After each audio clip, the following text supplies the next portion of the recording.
Salam alaikum, Azul, bonsoir.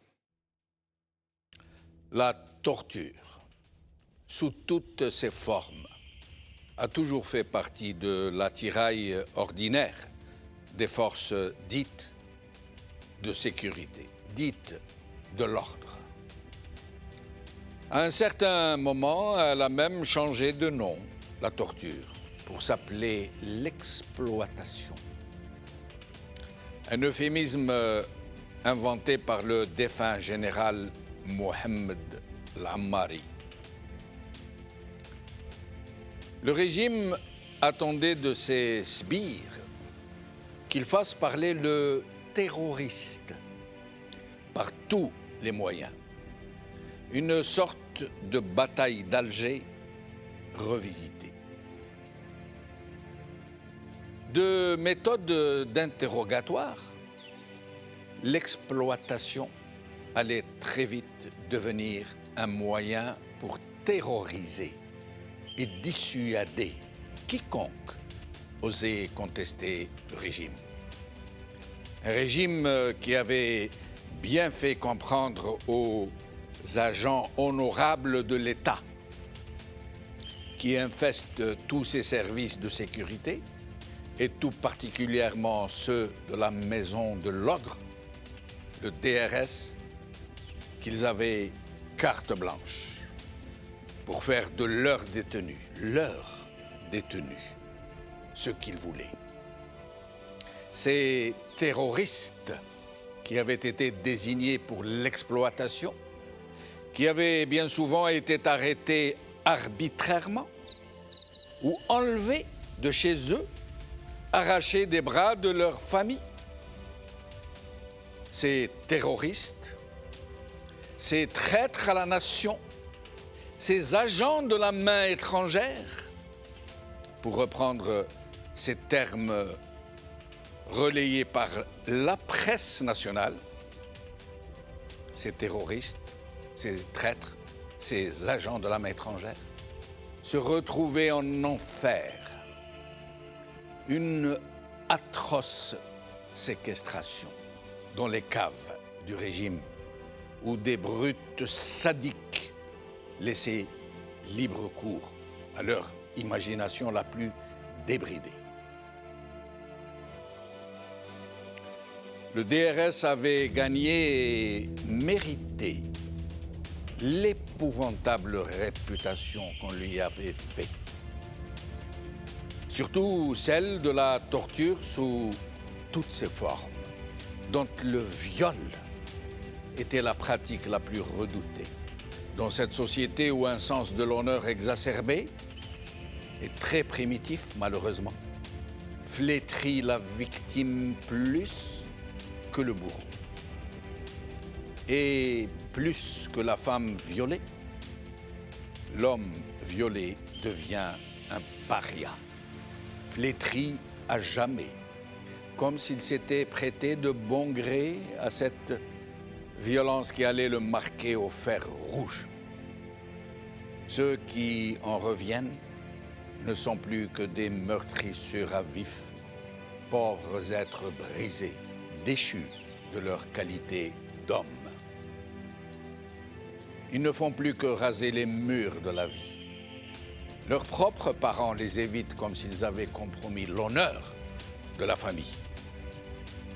Ces hommes et ces femmes qui sont passés par les sous-sols du DRS parce qu'ils avaient osé contester un pouvoir qui se disait le digne héritier de la Révolution de novembre, ont été gommés de la vie.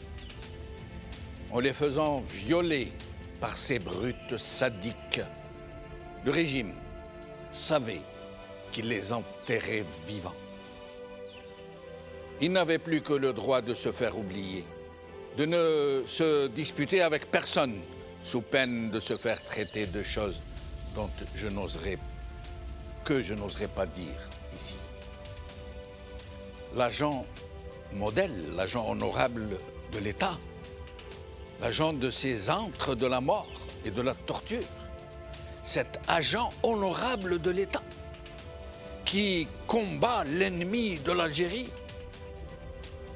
est une sorte d'ange du mal qui se veut et se dit le défenseur sans état d'âme de la nation contre ses ennemis de l'intérieur et de l'extérieur.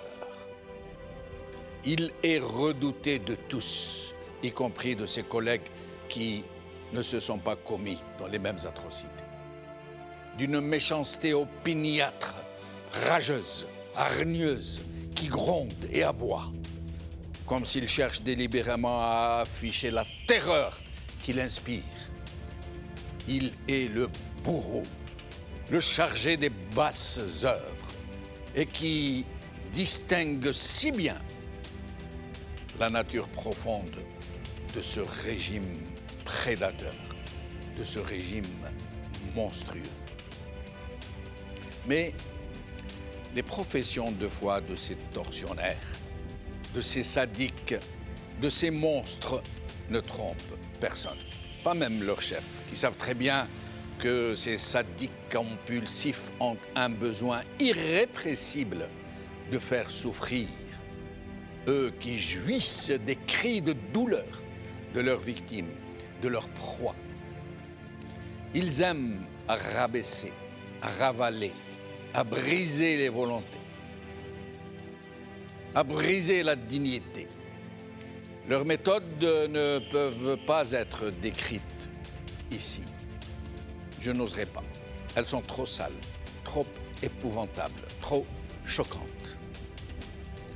La victime qu'ils traitent, ou plutôt qu'ils exploitent, lorsqu'elle s'en sort vivante, lorsqu'elle n'est pas exécutée sur le bord des chemins, parce que trop abîmée pour être présentée devant les juges, cette victime-là est généralement condamnée à une lourde peine de prison. Pourtant, au moment où elle comparaît devant ces juges, appelons-les comme ça, puisque c'est leur titre officiel, devant les juges du régime, cette victime porte bien souvent d'horribles stigmates. Mais le magistrat n'en a cure. Il sait pourtant que les aveux ont été signés sous la torture, mais qu'importe. Puisque le magistrat et le tortionnaire sont de la même boue. Avant le 22 février 2019, avant le sursaut de dignité de millions d'hommes et de femmes qui n'ont pas craint d'affirmer leur aspiration à la dignité, à la liberté, les Algériens étaient devenus des agneaux qui n'osaient même plus bêler de peur d'attirer l'attention du loup sur eux. Personne ne se risquait à émettre le moindre soupir. Les rares opposants qui s'exprimaient depuis l'étranger étaient étiquetés traîtres à la nation.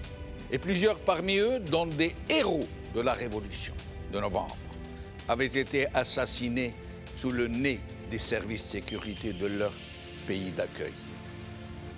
Sans plus de réaction que de petites enquêtes formelles classées avant que d'être ouvertes. Durant la décennie rouge, les sadiques du régime, monstres avides de sang et de douleur, avaient toute l'attitude pour se ruer, gueule ouverte, sur les victimes qui leur avaient été désignées et qu'ils enlevaient de chez eux, en pleine nuit, qu'ils arrachaient à leur famille et qui bien souvent ne donnaient plus signe de vie. On en compte 20 000 aujourd'hui qui n'ont plus reparu. On m'a parlé un jour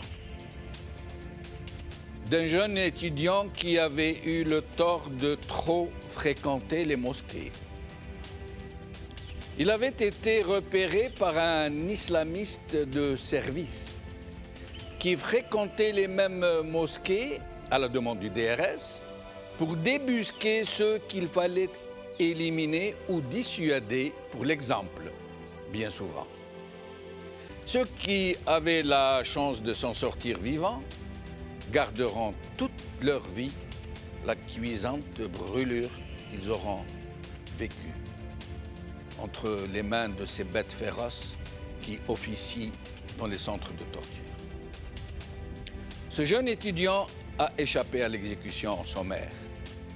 Il est revenu quelques semaines après son enlèvement, amaigri, le crâne tendu, le regard perdu dans le vide. Il n'a rien dit, il n'a rien osé dire. Il a eu trop honte pour parler. Mais ses proches avaient compris qu'il avait subi l'indicible. Il s'est emmuré chez lui pendant des mois, puis il a disparu. Et plus personne n'a entendu parler de lui. Il n'avait pas de passeport.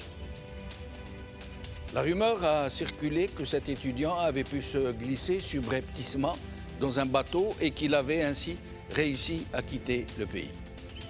À moins que ceux qui lui avaient fait subir l'innommable ne l'aient aidé à quitter la vie. Torture et le viol. C'est le titre de notre émission d'aujourd'hui. Nous sommes désolés de devoir traiter d'un tel sujet. Nous connaissons la pudeur des familles algériennes sur ces questions, j'allais dire sur ces tabous, mais nous n'avons pas d'autre choix que de lever le voile sur ces pratiques honteuses de ce régime qui jouait sur du velours parce qu'il savait que les gens avaient trop honte pour dire ce qui leur avait été infligé, ce qu'ils avaient subi dans les geôles de Dar el-Ghul, comme disent les Algériens.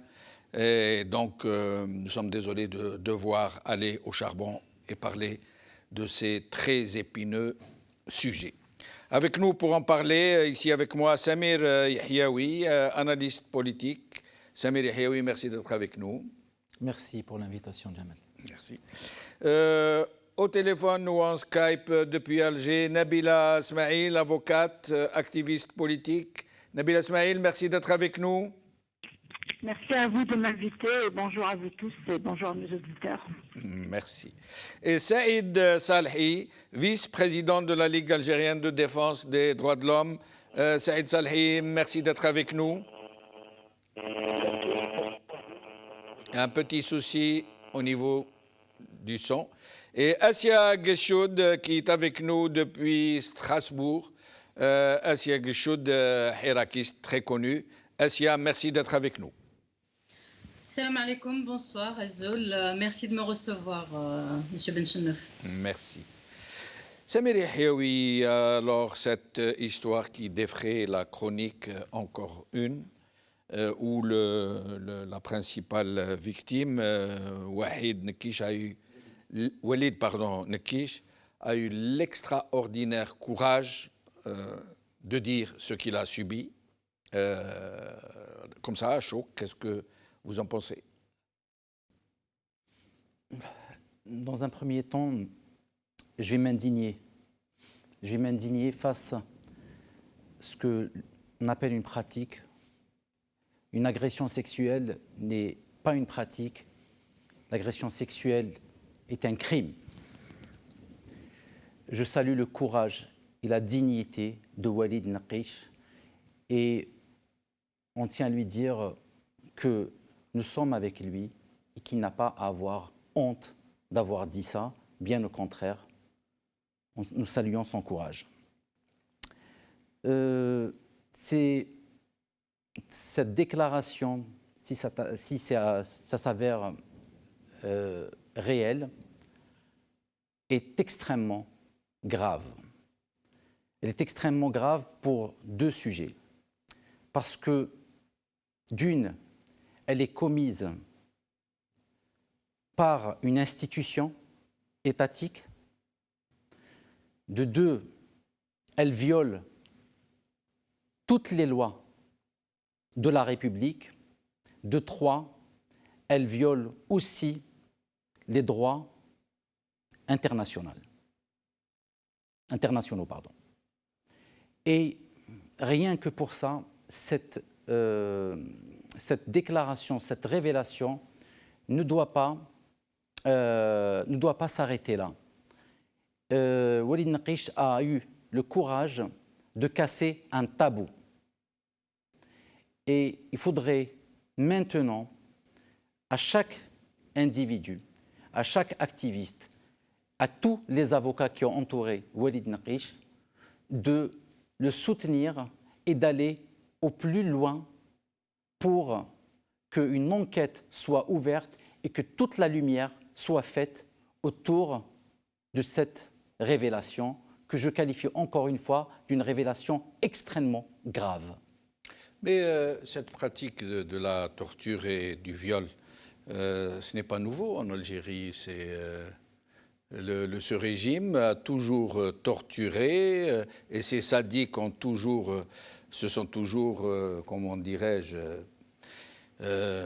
c'est difficile à dire, à nommer, ils ont toujours violé leurs détenus de 1001 façons, très connues par la plupart des gens. Et ça a été dénoncé un nombre incalculable de fois par des avocats, par des militants des droits de l'homme, par des journalistes courageux. Il n'y a jamais eu d'autre suite que de tourner la page. Eh bien, justement, ça s'est passé, cette révélation aujourd'hui, elle s'est passée dans un palais de justice. Et le comble, ça se passe dans un palais de justice qui traite des affaires criminelles. Et ça a été dit devant un juge, devant un procureur et devant, à ma connaissance, une vingtaine d'avocats. Raison de plus que cette déclaration, cette révélation qui s'est passée dans une institution de l'État doit prendre l'ampleur qu'elle mérite, c'est-à-dire aller au plus loin dans une enquête qui mettra la lumière sur toutes ces pratiques-là. Aujourd'hui, il s'ouvre à nous, en Algérie, d'en finir définitivement avec ce tabou et avec cette pratique, je précise encore une fois, qui est criminelle aux yeux de la loi. Alors, Nabila Smaïl, vous, l'avocate, est-ce qu'il vous est arrivé, avant d'en arriver à l'affaire elle-même, est-ce qu'il vous est arrivé, vous, l'avocate, dans des palais de justice, lors d'audiences publiques, voir des gens qui comparaissaient déclarer publiquement qu'ils avaient été victimes de torture et de viol? Est-ce que cela est déjà arrivé devant des magistrats, devant l'auditoire, devant le peuple algérien au nom duquel est rendue cette justice? Bon, d'abord, bonsoir à tout le monde, bonsoir à vos invités, bonsoir à nos auditeurs.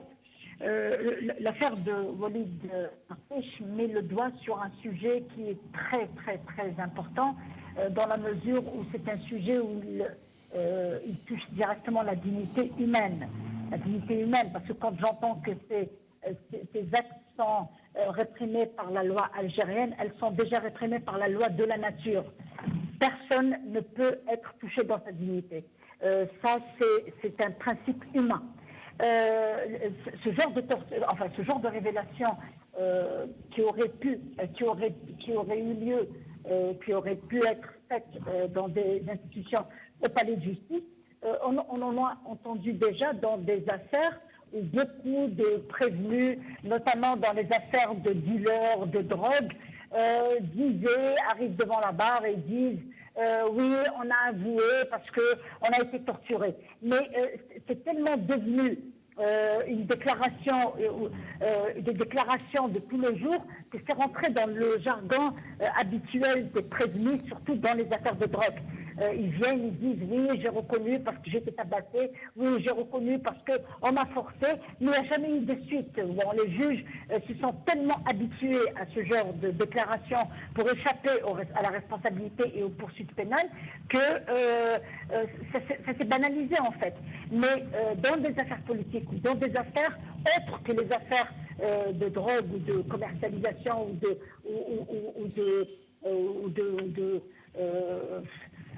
enfin tout ce qui est relatif à la drogue. En dehors de ces affaires-là, c'est la première fois que lors d'un procès politique, c'est un procès politique, un prévenu a le courage d'en parler et de décrire. Parce vous savez ce qui s'est passé en fait, c'est que Walid, s'il n'y avait pas eu la présence de ses parents, aurait été très loin dans ses révélations. D'ailleurs, oui. Il semble avoir un souci au niveau du son. Je vous laisse entre les mains de la régie. Nous allons prendre Saïd Salhi, vice-président de la Ligue algérienne de défense des droits de l'homme. Sur ce sujet, avant d'en arriver au réquisitoire du fameux procureur, puis de la relaxe finalement qui a suivi, le procureur avait requis une peine à perpétuité, je rappelle. Mais sinon, sur ce sujet, d'abord, de cette révélation faite par Walid Nekich, qu'est-ce que vous pourriez nous dire? Alors, concernant cette révélation, je voudrais tout d'abord vraiment saluer le courage de Walid Nekich. Et je pense que Walid Nekich ne s'est pas seulement adressé au parquet ou au magistrat, il s'est adressé au peuple algérien. Walid Nekich savait qu'il est dans un procès public, il savait qu'il est dans un procès qui est couvert par les médias, il savait qu'il est devant des avocats. Walid Nekich voulait prendre à témoin le peuple algérien sur, justement, des faits graves sur un crime. Et la révélation de Walid Nekich, moi j'ai suivi tout le long du procès, notamment sur les réseaux sociaux, a scandalisé l'opinion nationale, a scandalisé vraiment les gens. C'est un choc. C'est un choc, bien que nous savions que ces pratiques existaient depuis belle lurette. Seulement, je voudrais juste un peu revenir sur ce qui a été dit par Walid Nekich. Nous, à la Ligue, nous l'avons carrément qualifié d'acte de torture, conformément à la Convention internationale contre la torture, qui définit bien la torture et qui a été reprise même dans le code pénal algérien, et qui définit. Donc la torture, c'est tout acte, justement, qui touche à la dignité humaine. Mais avant Walid Nekich, il y avait aussi d'autres révélations. Il y avait d'autres révélations dans des procès. Je cite le cas de Karim Tabou, qui a révélé devant les juges au tribunal Sidi Mohamed qu'il a été lui-même victime d'agression physique, victime de torture. Il y a eu aussi le cas de Brahim Lalani, Shamstin Brahim Lalani, qui a été lui-même victime justement de violence policière à son interpellation, violence lors de sa garde à vue. Donc, en fin de compte, ce n'est pas la première fois qu'on assiste à de telles révélations durant le Hirak. Seulement, ce qu'on a entendu par Walid Nekich, c'est vraiment la ligne rouge qui a été dépassée. C'est scandaleux, c'est révoltant. Alors la question que je me pose, la première réaction que je me fais tout de suite devant de telles révélations, moi je me dis que le parquet devait se saisir sur le champ. C'était la question que je voulais vous poser. Exact. Devait s'autosaisir. Le parquet devait s'autosaisir sur le champ, il devait prendre acte de la révélation de Walid Nekich et engager des poursuites sur le champ. Des poursuites judiciaires. Et cela n'a pas été fait établies. Jusqu'à maintenant, on n'a pas entendu. Est-ce qu'une expertise a été demandée éventuellement? Bon, oui, je vous disais, notre ami Nabil Esmaïl était présent donc dans le procès, mais jusque-là, on n'a pas entendu. Jusque-là, Walid Nekich a été libéré après avoir purgé sa peine, mais jusque-là, il n'y a aucune suite. On n'a pas encore entendu de suite, et d'autant plus qu'on n'a pas entendu de réaction. Ça devait faire réagir. De telles révélations ne devaient pas être passées sous silence. Ça devait interpeller toutes les consciences. Et en premier lieu, le ministère public, en premier lieu les institutions nationales, les instances des droits de l'homme, notamment le Conseil national des droits de l'homme, le CNDH. Toutes les institutions devaient réagir, voilà, dire ce qui s'est passé, sinon... Alors, voilà, si la société civile elle-même ne réagit pas, la société civile, à travers ses partis politiques, à travers sa presse, à travers ses opposants, comment voulez-vous que des conseils des droits de l'homme qui relèvent du régime ou le procureur qui relève du régime puissent réagir?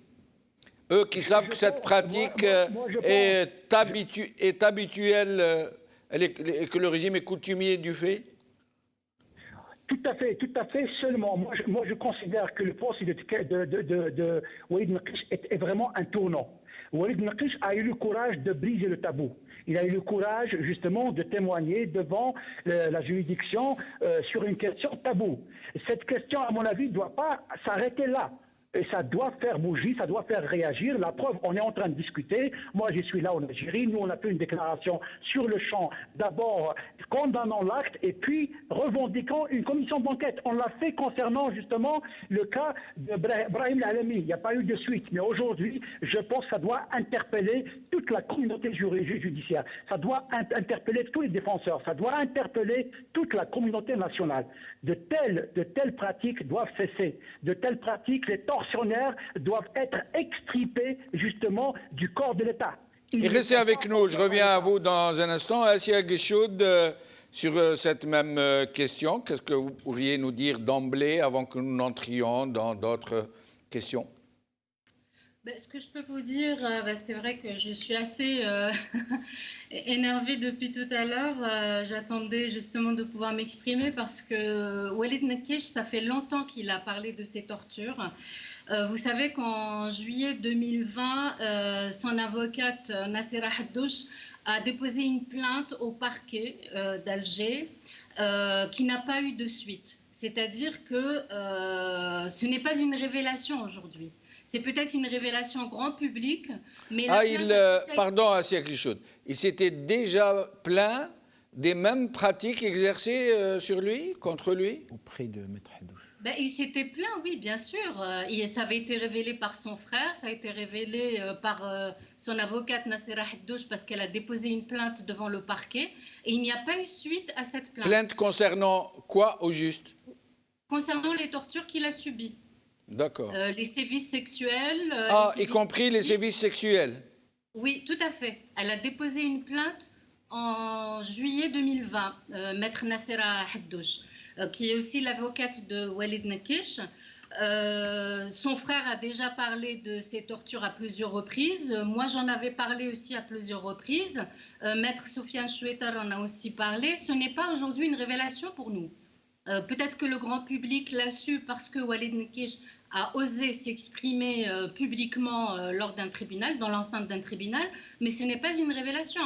Donc, comme toutes les voies de recours ont été épuisées en Algérie et que le parquet a fait la sourde oreille, il y a le rapporteur spécial au sein des Nations Unies qui a été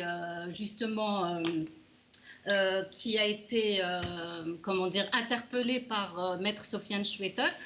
Donc, c'est tout un travail qui a été fait, mais il y a déjà une plainte qui a été déposée au sein des Nations Unies.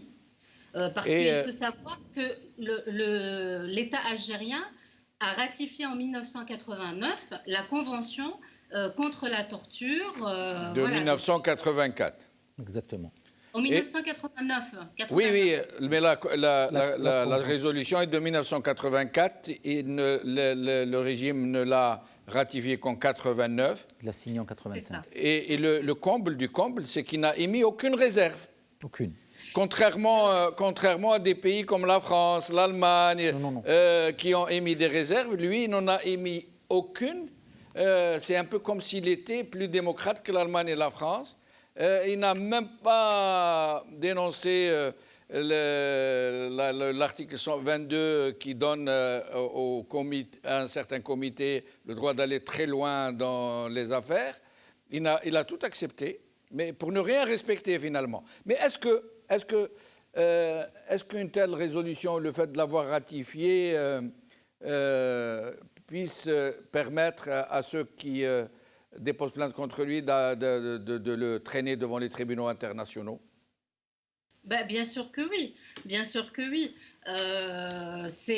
En fait, les conventions, les pactes internationaux prévoient sur la justice nationale. C'est-à-dire que voilà, ce sont les pactes internationaux qui font justice dans un pays. Ce n'est pas la justice nationale. Donc, à partir de là, à partir du moment où ils ne respectent pas ces conventions, ces pactes, il est totalement normal Ça fait partie d'ailleurs dans les articles, ça fait partie de ce qui est prévu, c'est-à-dire qu'il y a un comité qui se réunit et qu'on peut interpeller, donc les avocats peuvent les interpeller. Pourtant les Algériens se sont plaints par, j'allais dire, par centaines. C'est un nombre incalculable d'Algériens qui se sont plaints auprès d'instances internationales, des plaintes ciblées contre des personnes ciblées, identifiées, y compris des généraux. Il n'y a jamais eu de suite. Mais là, pourquoi, à votre avis, Walid Nekich a été relâché là immédiatement alors qu'ils avaient quand même demandé la perpétuité?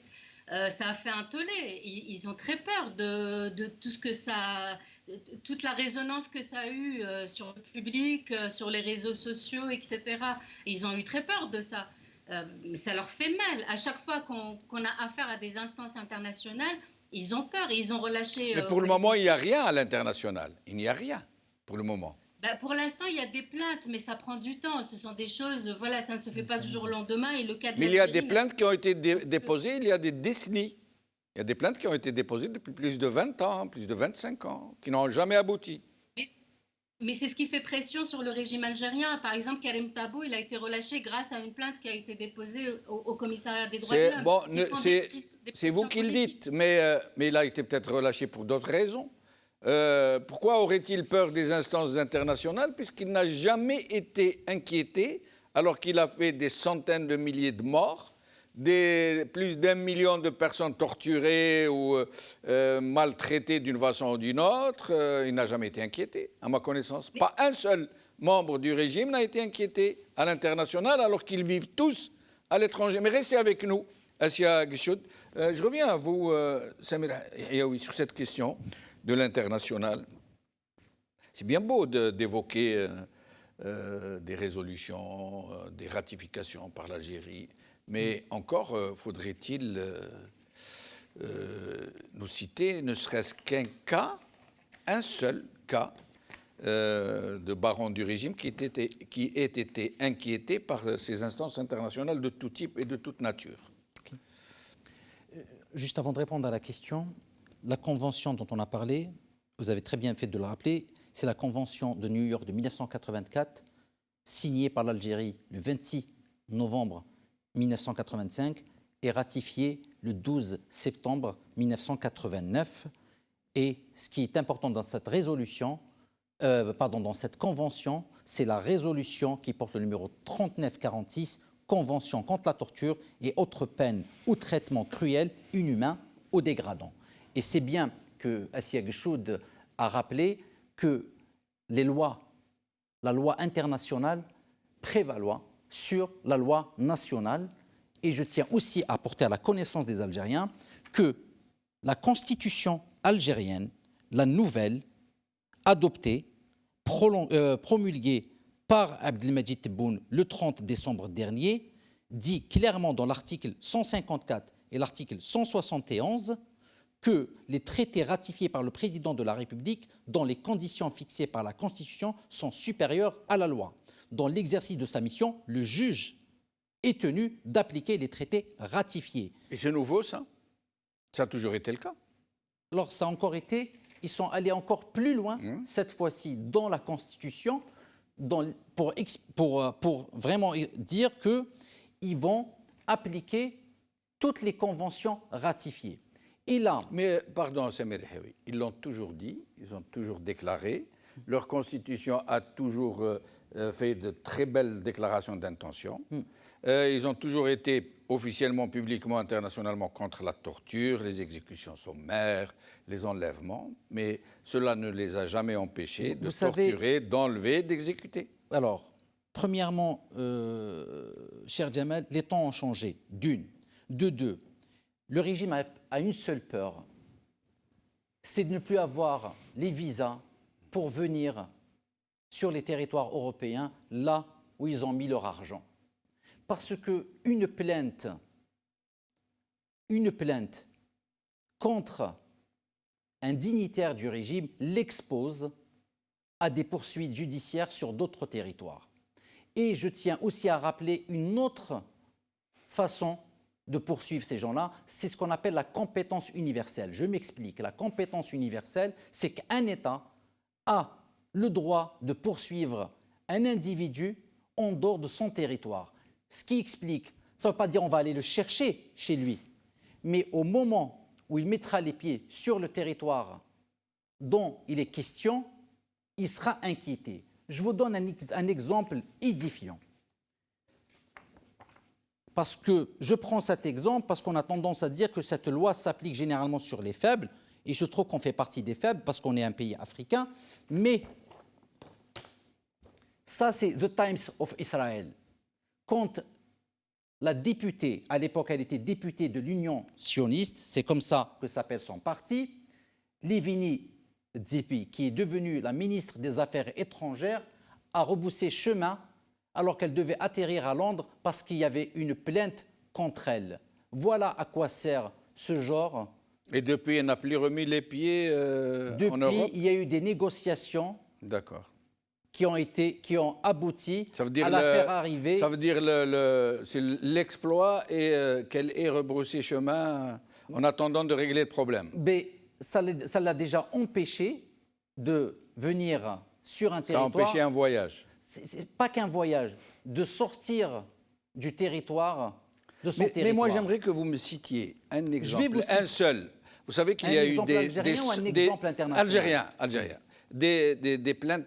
Vous savez très bien qu'il y a entre 200 et 250 000 morts en Algérie durant la décennie rouge. Qu'il y a probablement 1 million de personnes qui ont été plus ou moins torturées. Qu'il y a 20 000 personnes qui ont été enlevées, 1 million de personnes qui ont été déplacées, et je passe sur le reste. Or, des gens sont en train de porter plainte contre l'État algérien parce que c'est lui le responsable, pour qu'on sache qui est. Or, jamais un général janviriste n'a été inquiété. Nazar a été convoqué dans un tribunal en France. En Suisse. Non, mais il est déjà passé en France. Oui, mais même en Suisse, il a été convoqué. En Suisse, il a été convoqué dans l'affaire Boukzoha et compagnie. Mais il n'a pas été inquiété le moins du monde. Il habite en Espagne où il dispose d'une fortune. Comment plus maintenant? Il n'est plus en Espagne. Il y est quand il veut. Oui, d'accord. Il y a ses résidences, il y a ses biens. D'accord. Alors, pour le cas de Nazar en Espagne, là aussi, il a été présenté devant un juge pour la dernière plainte contre lui, mais il se trouve, comme c'était une plainte de règlement de compte, apparemment le dossier était vide. Mais quand vous dites ça, Jamel, est-ce que c'est pour autant qu'il ne faut pas le faire? Non, loin de moi. Est-ce que c'est pour autant qu'il faut rester silencieux? Est-ce que c'est pour autant qu'il ne faut pas porter cette règle? Moi, je ne demande qu'à croire au sujet de ces instances internationales si elles sont réellement effectives ou si elles ne sont porteuses que de gros et beaux principes. Non seulement il faut le faire et continuer à le faire. Je vais donner un exemple un peu comme une image qui est très importante. Parce que j'entends déjà cette histoire d'ingérence étrangère. Et un ami, on en parlait il n'y a pas longtemps, il me dit quand un homme rentre chez lui, il ferme la porte de sa maison et qu'à l'intérieur de cette maison, il violente sa femme et ses enfants. Est-ce que pour autant, si cette information arrive aux autorités concernées, elles vont venir et intervenir chez lui et sauver cette femme et ses enfants? Alors quand un citoyen lambda de n'importe quel pays dans le monde n'est plus en tout cas en sécurité, sous son État, eh bien, c'est les conventions internationales qui reprennent le relais. Il faut savoir qu'il n'y a pas de vide juridique. Ça veut dire si... Comment ça, il n'y a pas de vide juridique? Il n'y a pas de vide juridique. Ce que je m'explique. Ça veut dire que si un pays n'assure pas votre sécurité, vous êtes en droit de faire appel aux instances internationales. J'aimerais bien le croire. Nous allons demander à Nabila Smaïl, qui est avec nous, sur ce sujet de juridiction internationale, avant de revenir dans le sujet en lui-même. Vous y croyez, vous, Nabila Smaïl, à ces juridictions internationales, à leur, comment dire, à leur possible efficacité, à leur possible recours? Est-ce qu'elles pourraient réellement apporter quelque chose dans ce genre de questions? Écoutez, il faudra d'abord qu'elle soit saisie réellement d'un dossier relatif à la torture en Algérie pour qu'on sache à ce qu'elle va suivre ou elle ne va pas suivre. Mais il y a toujours quelque chose qu'il faut remettre sur le tapis, c'est l'intérêt. Oui. C'est l'intérêt de ces nations par rapport aux dirigeants du pays. Parce que eux, je ne parle pas des instances ou des ONG. Je parle de ces instances ont-elles été saisies d'une plainte qu'elles n'ont pas suivie. Et quand elles les suivent, est-ce qu'il n'y a pas de négociation qui mettent en avant leurs intérêts plutôt que les nôtres? Parce que c'est bien beau de dire que s'il y a une plainte contre un dirigeant algérien, il sera empêché ou on ne va pas lui délivrer son visa pour aller voir où il a placé son argent. Mais ces pays-là, ces pays européens qui se disent des pays de droits de l'homme, ce n'est pas nos droits qui les intéressent, c'est plutôt l'argent de ces dirigeants. Donc il faudra comprendre que les dirigeants ne signent ces conventions internationales que pour plaire et pour qu'on leur foute la paix. Ne nous touchez pas, on va venir investir chez vous. C'est cette réalité. S'il faudra faire pression, parce que nous, en tant qu'avocats, on fait notre travail en Algérie. S'il faut faire quelque chose, il faut le faire à l'étranger pour obliger ces gouvernants et ces autorités et ces puissances à lâcher ces tenants du pouvoir ici chez nous. C'est nos représentants, c'est nos concitoyens qui sont dans les luttes, qui sont dans les mouvements des droits, qui savent très bien ce qui se passe en Algérie. C'est à eux de faire pression auprès de ces autorités étrangères qui tendent la main et qui protègent les tenants du pouvoir chez nous. Parce qu'on arrête cette hypocrisie qui n'a pas de sens. Et on sait tous que l'Algérie ratifie les conventions pour avoir la paix uniquement à l'étranger. Et à l'extérieur, il n'y a rien. Moi, quand je pense à la tête de la magistrate hier, quand on lui a dit, Madame la juge, messieurs les membres du tribunal criminel, le pouvoir vient de modifier la Constitution où il est dit que les conventions internationales priment sur les lois internes et que vous, en tant que juge, à partir du moment où vous venez d'entendre une déclaration faisant état de sévices et de violences et de torture, le parquet général ici présent doit s'auto-saisir dans l'immédiat. Or, elle a baissé la tête en disant donc le parquet n'a rien fait au sujet de cette déclaration de Walid Nekeish. Ah si, il a requis la perpétuité contre Walid. On va y arriver, la perpétuité, non, au sujet de cette déclaration de sévices et de torture. Absolument rien, il n'a rien fait. D'abord, s'il devait faire quelque chose, il devait faire bouger la plainte qu'a déposée ma consoeur, Maître Haddouche.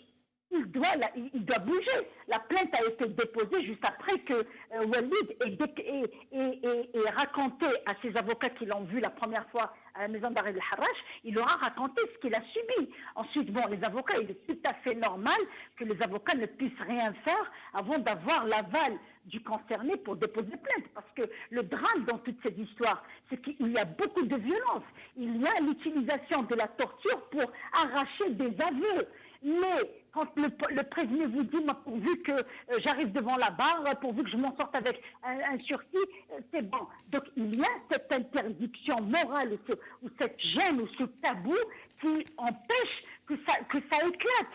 Ben, je tiens à rendre hommage à Walid qui a eu le courage d'en parler d'abord à ses avocats. Ensuite, ses avocats, après avoir eu le consentement du concerné, ont déposé plainte et à ce jour, rien du tout. Alors, avant d'arriver au tabou, j'aimerais bien que nous puissions en parler un peu.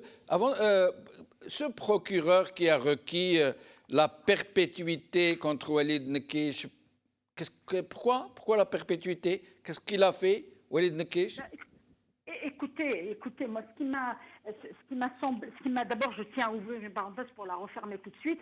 Je tiens à dire que le nom du procureur qui a circulé sur les réseaux sociaux est faux.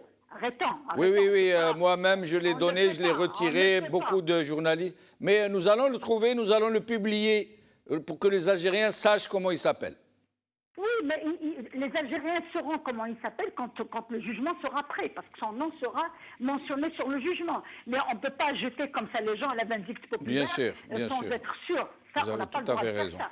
On n'a pas le droit de régler une question, une haine par une autre haine. On est en train d'essayer de construire, pas de casser. Nous, ce qu'on devait dire, on l'a dit. Moi, je ne défends personne, mais je dis qu'on n'a pas le droit d'exposer les gens à la vindicte populaire ou de les exposer à des injures et on ne va pas en finir. Oui, mais un procureur qui agit comme un... Excusez pour le terme, hein, je vais être très dur et très agressif, qui agit un peu comme un pitbull qu'on lance sur les gens, que le régime lance contre des innocents qui ne demandent que la liberté et les droits de l'homme pour leur pays, qui requièrent la perpétuité, une peine de prison à vie pour quelqu'un qui n'a fait qu'exprimer un droit citoyen.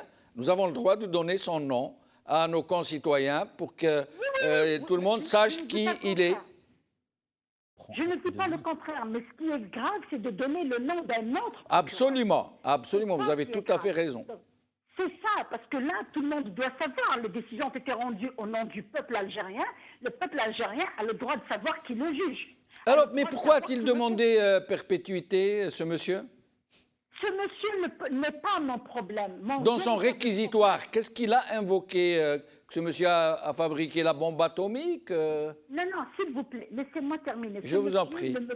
Ne me pose pas problème. Ce qui me pose problème, c'est que ce monsieur appartient à un système, appartient à un appareil entre les mains de la police politique. Ce n'est pas ce monsieur qui m'inquiète. À partir du moment où tout le monde a constaté, tout le monde crie, tout le monde se révolte contre la dépendance de la justice. Ce monsieur n'est qu'un élément dans cet appareil qui est utilisé pour réprimer. Le dossier qui a été jugé hier est un dossier qui est parti sur la base d'accusations très très graves. J'invite nos auditeurs à ouvrir le code pénal ou à rentrer dans Google et taper code pénal article 70 alinéa 2. Article 70 alinéa 2 condamne à perpétuité toute atteinte contre l'État et tout appel à porter les armes. C'est une modification portée au code pénal en 2006 qui n'a pratiquement jamais été appliquée. Parce que depuis 2006, il n'y a pas eu d'atteinte, il n'y a pas eu d'explosion, il n'y a pas eu d'appel à une guerre civile. Donc cet article a été gelé. Et il a été réactivé à l'occasion de l'affaire de Walid Maqeish. Il a été poursuivi sur la base de l'article 70 alinéa 2 et sur la base de l'article 77 qui parle de complot. Toute personne qui organise un complot contre l'État est passible de perpétuité. Donc ce sont deux articles qui sont très très dangereux, très lourds et plus graves encore, qui sont collés à un dossier où il n'y a pas de fait. C'est la première fois de toute ma carrière qui est courte par rapport à celle de Maître Bouchachi, par rapport à celle de Maître Bouraïou, par rapport à celle de beaucoup de mes aînés. En 26 ans de barreau, je n'ai jamais plaidé un dossier sans fait. C'est comme si j'étais devant un homicide alors qu'il n'y a pas de cadavre. Il n'y a pas de mort, il n'y a aucun cadavre. Il y a des peines, des accusations aussi lourdes, deux articles qui ont été réactivés à l'occasion de cette affaire pour lui donner le caractère criminel, mais il n'y a pas de fait. Je vous jure qu'on était 30 avocats. Chaque avocat disait à l'autre, est-ce que tu as trouvé quelque chose dans ce dossier? Est-ce qu'il y a quelque chose qui m'a échappé? Est-ce que rien.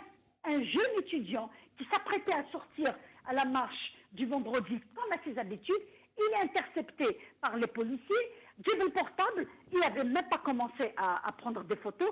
Le portable, on lui prend le portable, on le kidnappe. Je ne parle même pas de prendre, c'est kidnapper parce qu'il n'y avait ni ordre, ni mandat d'amener, ni rien du tout. On le prend, on le garde du 26 novembre jusqu'au 2 décembre au commissariat. On lui fait subir un traitement animal, je le dis, un traitement inhumain.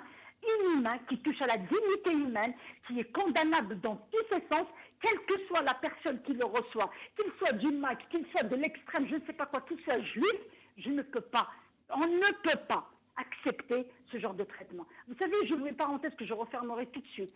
En lisant le livre de Amil Khadallah Yarhamou, Shahid an Ikhtiyal Sawra, en lisant ce livre, il avait fait un passage sur la torture qu'il a subie quand il a été enlevé à la rue d'Idouch-Mourad en 67. Et il a décrit les sévices qu'il a subis. Il les a décrits en détail. Donc, vous ne pouvez pas imaginer à quel point il transmet cette mort de l'âme. Il la transmet rien qu'en lisant.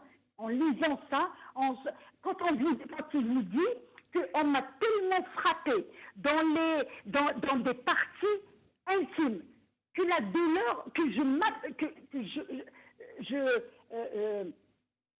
je me reposais et je me reposais pour me préparer à recevoir encore ce genre de douleur. Il s'était entraîné à accepter cette douleur. Donc, quand on parle de police politique, quand on parle de 67, c'est-à-dire que c'est après l'indépendance. Et quand il y a ce genre de traitement qui, 53 ans après, est décrit par un jeune étudiant qui n'a absolument rien fait à part faire exactement la même chose qu'Amil Khadar, réclamer une indépendance complète de l'Algérie. Et restez avec nous, Nabila Smaïl, je reviens à vous dans un moment pour essayer de parler de cette histoire de tabou. Saïd Salhi, un commentaire peut-être, avant que je ne vous pose une question particulière. Alors, juste un commentaire concernant les conventions internationales. Oui. Bien sûr que les conventions internationales sont ratifiées par l'Algérie, notamment la Convention contre la torture. Mais moi, ce que je voudrais dire là-dessus, il faut quand même rappeler que le droit national punit la torture. D'abord, il a défini de manière très très claire, notamment la Constitution, l'article 36, qui interdit la torture nommément. Ça, c'est la Constitution algérienne. Et le Code pénal, l'article 263, avec tous ces alinéas, il interdit. D'abord, il définit la torture, c'est-à-dire tous les actes de torture sont définis. Il interdit la torture. Il interdit la torture avec des peines maximales, jusqu'à 10 ans de prison, contre justement les agents poursuivis dans de telles affaires. Donc, en fin de compte, ce n'est pas une question seulement de droit international, c'est une question de droit, notamment de droit national. C'est une question d'effectivité du droit. Nous avons longtemps travaillé sur cette question-là. Il y a beaucoup de dispositifs qui sont mis en place, beaucoup de garanties, notamment de garanties procès équitable, toutes les garanties dans le droit national, dans la Constitution, mais malheureusement, ils ne sont pas effectifs. Donc, le problème n'est pas seulement un problème, à mon avis, judiciaire, il n'est pas seulement un problème lié à la loi. C'est un problème qui est lié, à mon avis, à des pratiques, à des mentalités. Tout aujourd'hui, à cette occasion-là, malheureuse, une mobilisation nationale. Le procès de Walid Naqouch doit permettre d'abord d'ouvrir un débat national parce qu'on n'a pas suffisamment parlé de la question. Et la question de la torture n'est pas nouvelle chez nous. Et il est là depuis l'indépendance. Il y a eu beaucoup de témoignages, il y a eu beaucoup d'ouvrages, il y a eu beaucoup justement de plaintes qui ont été déposées. Il y a eu beaucoup d'encre à couler dessus depuis notre président c'est Maître Zaouane, 64, ils ont déjà publié le livre l'arbitraire de 64. Il y a eu les cahiers noirs des années 88, il y a eu tous les témoignages de la Disney noire, il y a eu tous les témoignages d'après, jusqu'au témoignage, le dernier témoignage d'hier de Walid Naqouch. Donc en fin de compte, c'est pas récent. Aujourd'hui, à mon avis, quoi faire? C'est pas seulement une question de droit, c'est pas seulement, ça doit d'abord mobiliser. Ça doit d'abord justement faire bouger les consciences. Et moi, je pense aujourd'hui, on est dedans, on est vraiment dedans, on est en train de discuter, ça ne doit pas s'arrêter là-dessus, ça doit parler dans la société, ça doit faire réagir. Je vous dis, Walid Naqouch, dans son procès, s'adresse à l'opinion nationale. Aujourd'hui, je pense que ça commence à bouger. Et mais, quel courage, quel courage. Oui, tout à fait. Mais la question que je voudrais poser, à mon avis, ça ne doit pas cesser là, ça ne doit pas terminer, s'arrêter là, parce que tout le problème qui se pose concernant les victimes, malheureusement, nous, les Algériens, on oublie vite. Walid Naqouch a fait ce témoignage. Maintenant, Walid Naqouch est libre. la question qui se pose, est-ce que aujourd'hui on a le droit de laisser Walid Naqich tout seul? Walid Naqich doit être accompagné, il doit être appuyé. Walid Naqich doit être appuyé même à aller déposer plainte. Parce que c'est ça le problème. Et peut-être que cela va donner à réfléchir à beaucoup de victimes de ce genre de pratiques. Peut-être que ça va inciter beaucoup de gens à parler, à se découvrir. D'ailleurs, ces personnes ont besoin d'une assistance psychologique, d'une thérapie, comme ça se passe partout dans le monde, à la suite de tels sévices, de tels viols, disons le mot comme il est. Ils sont pris en charge par des psychologues, des psychanalystes, pour essayer de les aider. Peut-être que cela va permettre à tous ces gens innombrables qui ont subi ces sévices à monter au créneau et à porter plainte. Restez avec nous. Voilà, c'est ce que je vous dis. Je pense que Walid Naqich a montré la voie. Aujourd'hui, les langues commencent à se délier, mais ça ne doit pas s'arrêter là. Alors, restez avec nous, Saïd Salhi. Je vais voir Assia Guichoud. Ensuite, nous allons faire un tour de micro sur cette histoire de tabou qu'est le viol. Pardonnez-moi de le dire comme il est réellement. Les gens qui ne sont pas de notre société ne vont peut-être pas comprendre pourquoi on prend autant de pincettes, mais les gens de notre sphère maghrébine savent très bien combien cette question est un vrai tabou.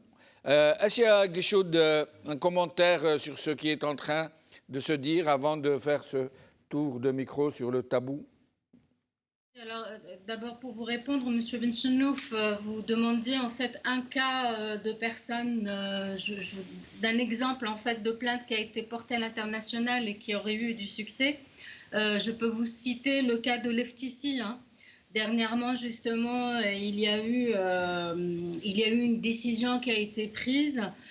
Grâce à cette décision au sein des Nations Unies, M. Leftissi a eu non seulement réparation, sa condamnation a été annulée et il a été blanchi en fait, totalement. Donc grâce à ça, c'est-à-dire que ça a eu quand même des pressions sur l'État algérien. Pardon, Assia Guichoud, moi je ne parle pas des réparations qui ont été obtenues à l'international, on en connaît.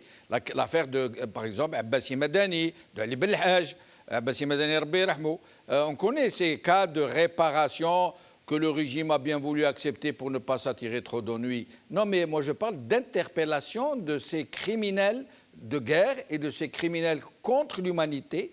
Je ne connais pas de cas à l'international qui aient été inquiétés. Mais parce que ça n'a pas été fait. Justement, nous ne sommes pas suffisamment organisés pour ça. Il va falloir vraiment le faire de plus en plus. Et là, le cas de Walid Naqich, justement, qui a été porté au sein des Nations Unies pour ce cas de torture en particulier, créera peut-être un précédent. Mais il va falloir en créer d'autres, des précédents.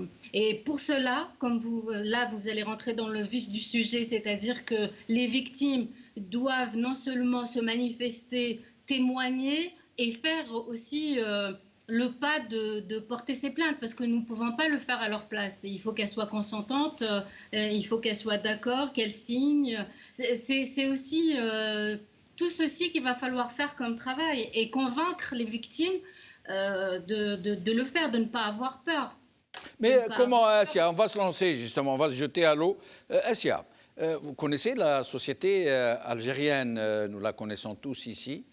Dans cette émission, vous savez très bien que ce sujet ne passe pas, que la personne qui a subi ces pratiques, ces crimes, est plus, j'allais dire, blâmée que l'auteur de ces crimes, de ces viols, au point où les gens qui ont subi ce genre de pratiques rasent littéralement les murs. Ils ne veulent pas que ça se sache, que ça se dise, que ça devienne public. Et tout le monde baisse la tête quand il entend parler de ça. Je suis sûr qu'en ce moment même, pour cette émission, beaucoup de familles ont dû demander à leurs enfants de sortir pour ne pas écouter.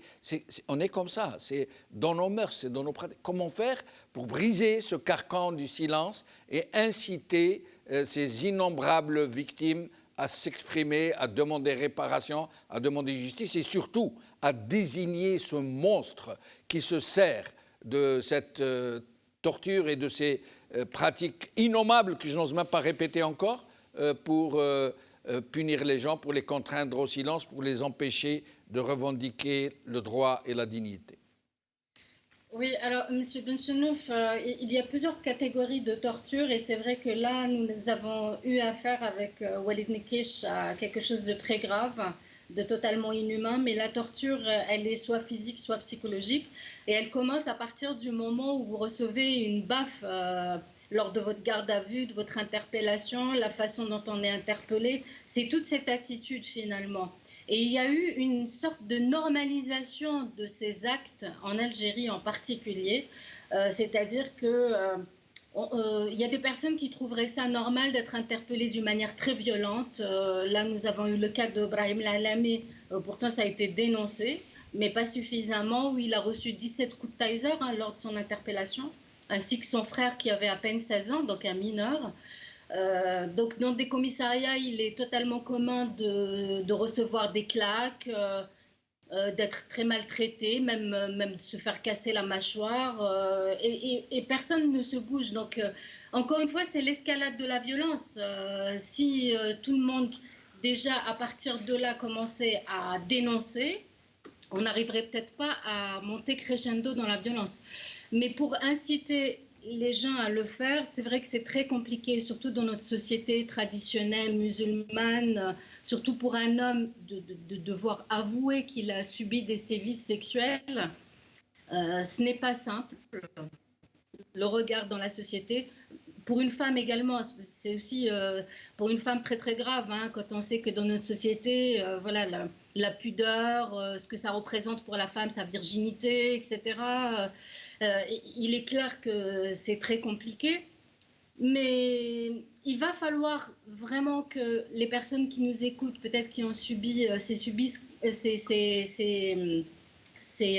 exactions, sévices, pardon, oui, je cherchais le mot, puissent parler. On revient au sujet, je fais un petit parallèle avec la pédophilie, excusez-moi, parce que c'est un petit peu la même chose, c'est un tabou dans des familles. Où les enfants, même adultes, n'osent pas s'exprimer, n'osent pas en parler. Mais malheureusement, ces personnes-là qui ont commis ces actes peuvent le faire sur leurs propres enfants. Même une fois devenus adultes, quand on a des enfants, nos enfants peuvent être victimes de ces pédophiles. Donc c'est exactement pareil pour la torture. C'est nous, peut-être que cette personne est victime aujourd'hui, demain ça sera son enfant ou un membre de sa famille. C'est vraiment pour protéger les gens qu'on doit dénoncer. Et restez avec nous, Assia Guichoud, Samir Yahyaoui, sur cette question de tabou. Comment faire pour briser cette chape du silence, cette chape d'une pudeur exacerbée? Nous voulons changer de régime, mais nous ne voulons pas changer de société.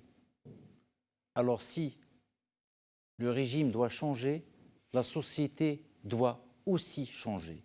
Et c'est le changement de la société qui fera éminemment changer le régime. Et ça commence aussi par briser ces tabous. Briser ces tabous, c'est expliquer à celui qui a subi un viol, une agression sexuelle, des tortures, qu'il est victime et qu'il a à aucun moment à avoir honte, en tout cas de dire à l'opinion publique et de la prendre à témoin qu'il a été victime. Parce qu'un individu qui se trouve dans les geôles du régime face à ses bourreaux, il est démuni de tout. Il faut lui expliquer qu'à ce moment-là, son statut, il est victime et que la personne qui est en face, c'est elle qui doit avoir honte. Absolument. Mais c'est plus facile. Ce qui est terrible, pardon, Jamel. Ce qui est terrible, pardon, Jamel. Et c'est là aussi pourquoi changer la société. Ce qu'a dit Maître Nabil Ismail sur ce qu'a raconté le Khdar Bourga'a est très intéressant. Khdar Bourga'a a eu le courage de le dire. Pourquoi? Parce que dans l'inconscient ou le conscient commun, c'était l'armée coloniale qui a fait subir un moudjahid. Ce qui fait, à partir de là, c'est une fierté nationale que cet homme ait résisté à la torture de l'administration coloniale. Et là, je vais vous citer quelque chose, Jamel, où, je vais la citer, je vais vous dire qui a dit quoi. Nous continuerons à vivre dans votre victoire. Dixit, un officier nazi, un autre officier de l'armée rouge, quand cet officier de l'armée rouge se trouvait dans les campements en tant que prisonnier. Dans le livre Vie et destin de Vassili Grossman.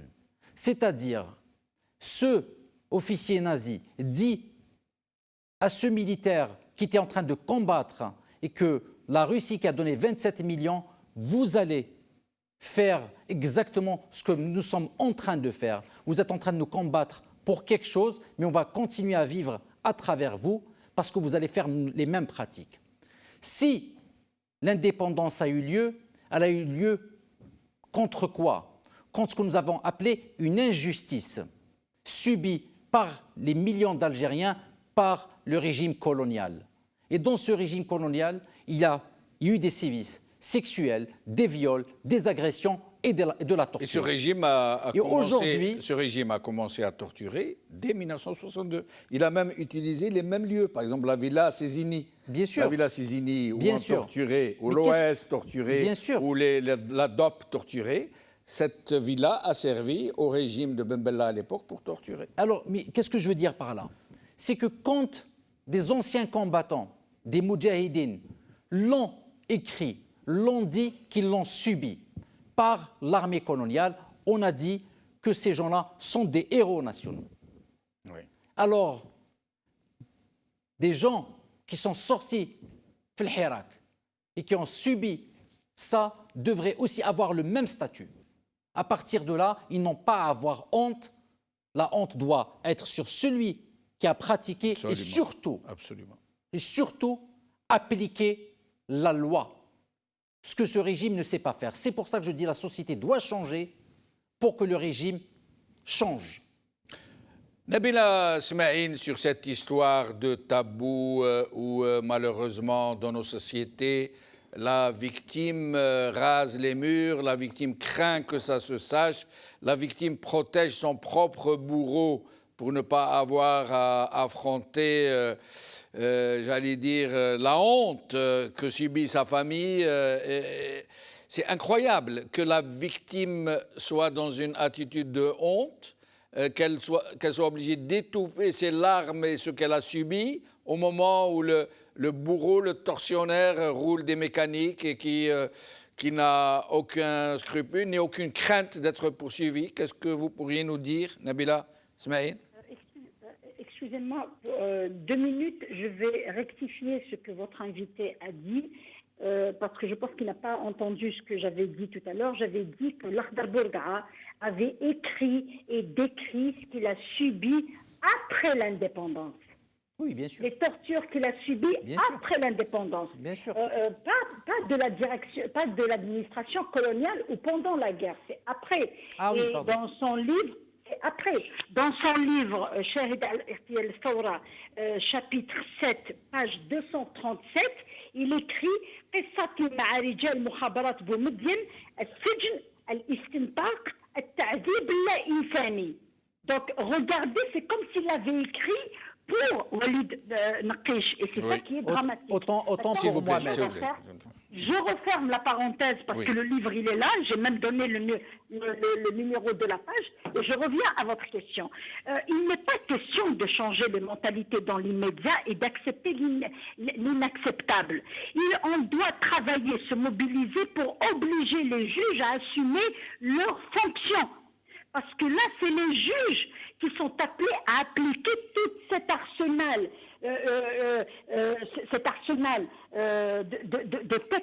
de textes qui répriment la torture. Il est hors de question qu'un juge entende ce genre de déclaration et considère normal.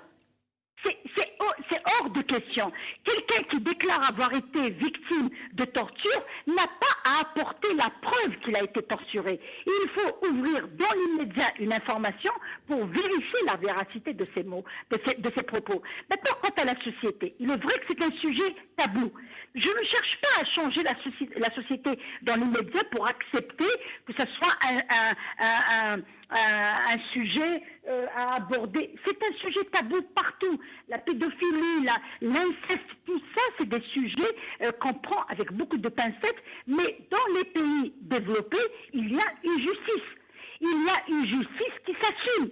Là, chez nous, le problème de l'Algérie, le problème du peuple algérien, c'est que cette justice qui est rendue en son nom est complètement ligotée. Elle est ligotée parce qu'on ne peut pas imaginer un Walid Nqish, pour n'en citer que Walid, parce que Walid, il l'a fait devant un juge, déclarer et raconter, pas dans les détails, parce qu'au moment où il a commencé à raconter, la juge lui dit c'est pas la peine, alors Mawjoud fil milaf. Et nous, en tant qu'avocats, on a dit non. On a dit ça, c'est un procès public.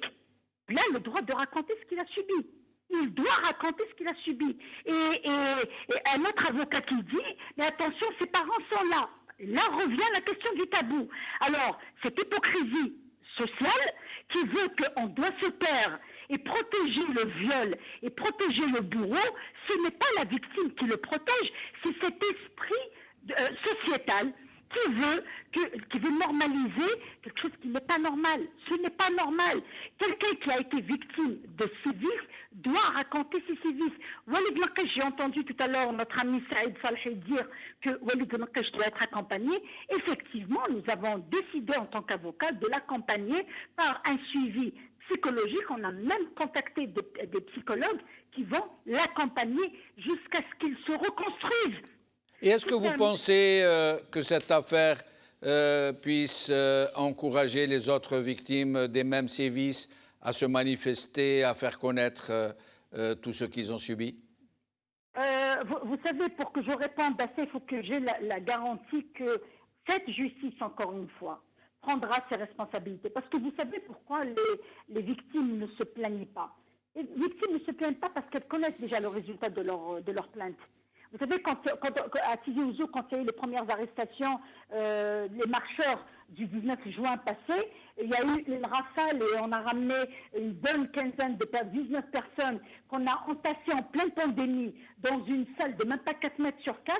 Et quand ils sont venus devant la barre, tout en ramenant les traces de coups sur le dos, les traces de bleus sur les jambes, et qu'ils ont dit qu'ils ont été frappés au commissariat, vous savez, ils ont été condamnés. Hein.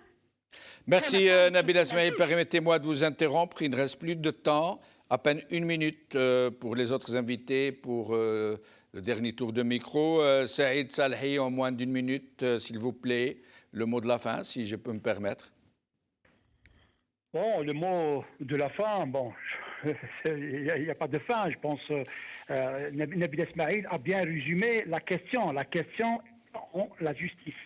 Tant que la justice n'est pas libérée, je pense que le citoyen ne pourra pas se libérer. C'est pour cela que je pense que le Hirak a bien posé les termes justement du débat.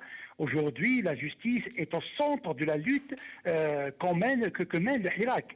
L'indépendance de la justice qui est en la personne de l'indépendance des magistrats eux-mêmes, qui doivent être indépendants, mais aussi protégés. Parce que tout problème qui se pose quand vous citez les procureurs et tout, il faut aussi revenir aux problèmes de fond, de représailles, de la gestion des carrières, de l'indépendance des juges et des magistrats eux-mêmes. C'est pour cela qu'aujourd'hui, je pense que la solution, il est dans le Hirak lui-même.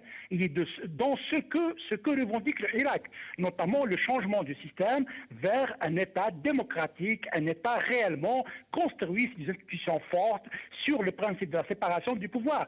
C'est pour cela que moi je dis aujourd'hui que la solution, il est dans l'indépendance de la justice. Et c'est pour cela qu'aujourd'hui, je pense qu'il faut encourager les juges qui prononcent le droit, les juges qui prennent leur liberté. C'est des juges qu'on doit encourager.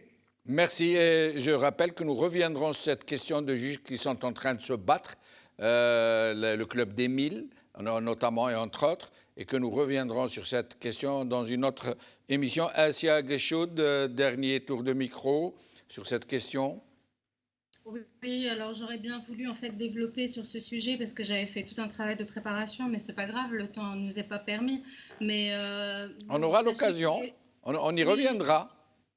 C'est ça, les aveux obtenus sous la torture ne sont pas des aveux qui puissent être pris en compte par la justice, et ça les juges le savent parfaitement bien. Sinon, il va falloir continuer le combat. Dans un état de droit, il faut que la police politique soit dissolue. Il faut la dissolution de la police politique et juger tous ceux qui ont commis des crimes et des tortures, ainsi que les meurtres. Donc voilà, tout un travail. C'est pour ça qu'il va falloir continuer le combat et ne pas arrêter. C'est ce que je peux dire. Sur un plan international, vous pensez, vous qui avez l'habitude du Parlement européen, des manifestations en Europe, vous avez l'intention, pour cette affaire précisément, de faire quelque chose ? Il y a quand même le rapporteur spécial à la torture aux Nations Unies qui a été saisi dans cette affaire depuis plusieurs mois. Donc, suite au dépôt de plainte de Madame Maître Nassera Haddouche, où il n'y a pas eu suite au parquet, le rapporteur spécial à la torture aux Nations Unies a été saisi. Donc, c'est en cours actuellement. Très bien. Pour Walid Nekriche. Mais j'encourage vraiment toutes les personnes, comme disait Madame Smaïn, même si elles savent qu'en Algérie, la plainte ne va pas aboutir, ce n'est pas grave. À partir du moment où on a puisé toutes les voies de recours en Algérie, nous, ça nous permet de saisir les rapporteurs spéciaux au sein des Nations Unies. Merci. Donc faites-le quand même. Merci Assia Guichoud. Samir Yahyaoui. Moi, je pense qu'il y a quelque chose d'important, parce qu'il y a quand même un sujet autour d'un homme, d'un jeune homme. Il faut accompagner Walid Nekriche, il faut l'entourer pour que le cas de Walid Nekriche met fin définitivement à cette pratique, encore une fois, criminelle.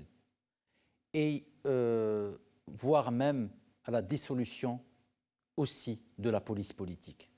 Voilà le mot de la fin. Très bien. Alors, Nabila Smaïn, pour le coup, vous avez vraiment le mot de la fin. Le mot de la fin, c'est qu'il faut résister, il faut se battre. Il faut se battre parce qu'il y en a marre d'avoir peur dans son propre droit. Moi, je ne peux plus supporter de voir des jeunes morts vivants. S'il n'est pas mort chez lui, il va chercher à mourir en Méditerranée. Non, il est temps que les choses soient prises au sérieux quand il s'agit de la dignité et du bien-être d'une personne qui n'a rien fait. Quelle que soit la personne, quel que soit ce qu'elle a fait, il y a une justice qui va le juger.